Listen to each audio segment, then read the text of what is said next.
Devanahalli bypass ರಸ್ತೆಯಲ್ಲಿರುವ ಪೂರ್ಣ ರಾಜ್ಯ ಸಮಿತಿ ನೂತನ ಕಟ್ಟಡದಲ್ಲಿ ರಾಜ್ಯ ರೈತ ಸಂಘ ಹಾಗೂ ಹಸಿರು ಸೇನೆ ಪೂರ್ಣ ರಾಜ್ಯ ಸಮಿತಿಯಿಂದ ಹಮ್ಮಿಕೊಂಡಿದ್ದ ವಿಶೇಷ ಸಭೆಯಲ್ಲಿ ರಾಜ್ಯಾಧ್ಯಕ್ಷ ಕೋಡಿಹಳ್ಳಿ ಚಂದ್ರಶೇಖರ್ ಮಾತನಾಡಿ 2.5 ವರ್ಷದ ಹಿಂದೆ ಅಧಿಕಾರಕ್ಕೆ ಬಂದ ಕಾಂಗ್ರೆಸ್ ಸರ್ಕಾರ ರೈತರಿಗೆ ಎದುರಾಗಿರುವ ಕಾಯ್ದೆಯನ್ನು ರದ್ದುಪಡಿಸುವಲ್ಲಿ ವಿಫಲವಾಗಿದೆ.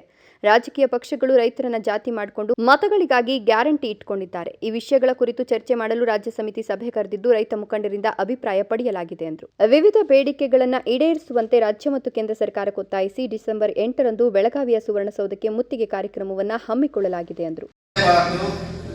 ಯಾಕೆ ಅಂದರೆ ನಾಳೆಯ 1000 ವರ್ಷ 2000ನೇ ವರ್ಷದಲ್ಲಿ ಹುಟ್ಟು ಬರೋ ಜನಕ್ಕೂ ಇದೇ ಕೃಷಿ ಭೂಮಿನೇ ಅನ್ನ ಕೊಡಬೇಕು.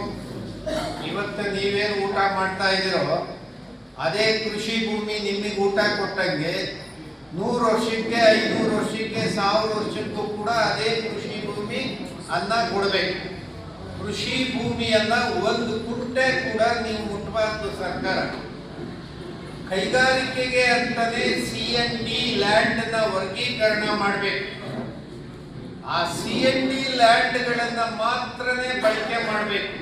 ಅದನ್ನ ಬಿಟ್ಟು ಕೃಷಿ ಭೂಮಿ ಬಳಕೆ ಮಾಡಿದ್ರೆ ನಾಳೆ ದರಿದ್ರ ಬರುತ್ತೆ ಮಾನವ ಕುಲಕ್ಕೆ. ಮಾನವ ಕುಲ ಏನಿದೆ ಭಾರತ ದೇಶದಲ್ಲಿ ಅನ್ನಕ್ಕೆ ಹಾಹಾಕಾರ ಬರುತ್ತೆ.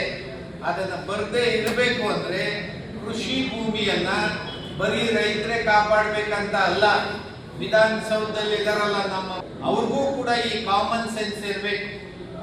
ನಗರದ ಪ್ರದೇಶದಲ್ಲಿ ಊಟ ಮಾಡ್ತಕ್ಕಂಥ ಜನಕ್ಕೂ ಕೂಡ ಕೃಷಿ ಭೂಮಿ ಜೋಪಾನವಾಗಿ ಇರಬೇಕು ಅನ್ನೋ ತಿಳುವಳಿಕೆ ಅವ್ರಿಗೂ ಇರಬೇಕು. ಹೈದರ್ ಸಾಬ್, ರಾಯಲ್ಸ್ ಕನ್ನಡ, ದೇವನಹಳ್ಳಿ. ಮಾಡುವಾಗ ಡೇಟ್ ಅನ್ನು ಕೂಡ ಅನೌನ್ಸ್